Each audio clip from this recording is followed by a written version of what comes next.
Olá, esta é a série de vídeos de Levi Salomão Advogados sobre responsabilidade civil.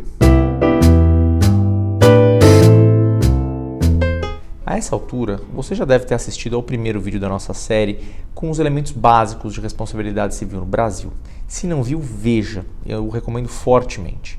Mas eu estou aqui hoje para falar de um tema mais específico e muito fascinante, que é o de responsabilidade por problemas com produtos e serviços.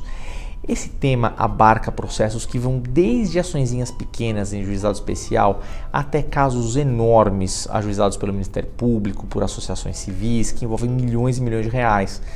Eles trazem uma infinidade de questões a respeito do direito material e do direito processual.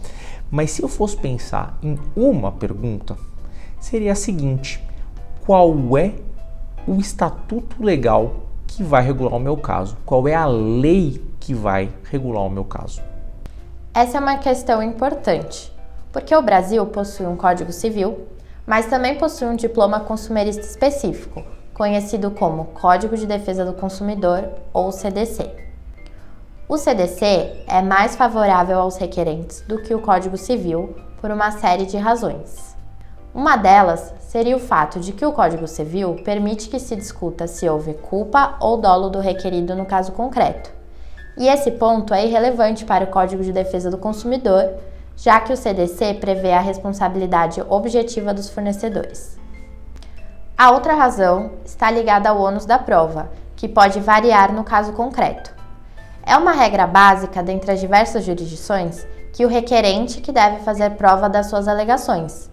No entanto, o Código de Defesa do Consumidor prevê a possibilidade de inversão do ônus da prova, e assim é o fornecedor que deve provar que os seus produtos ou serviços não são defeituosos, ou que os danos sofridos pelo consumidor resultaram de outro conjunto de fatos não relacionados a seus produtos ou serviços.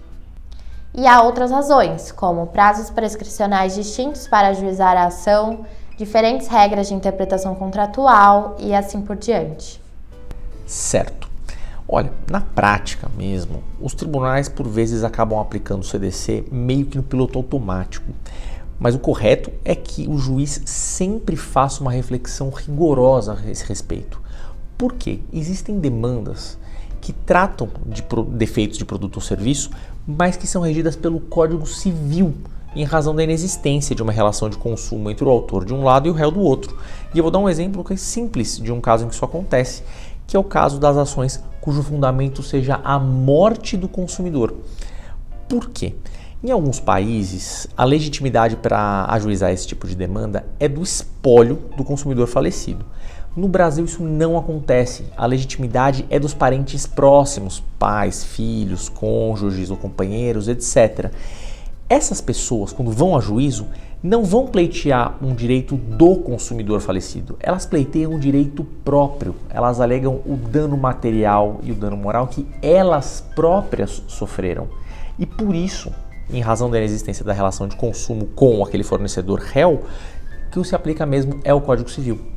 E mesmo nas demandas em que o Código de Defesa do Consumidor de fato se aplica, isso também não quer dizer que o consumidor vai sair automaticamente vencedor.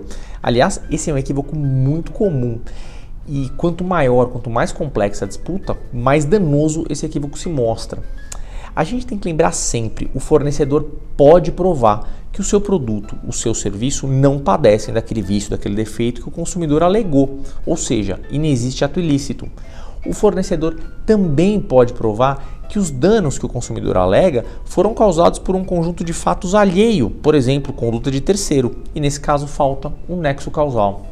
Eu agradeço muito e eu espero que vocês vejam os demais vídeos da nossa série. Obrigado!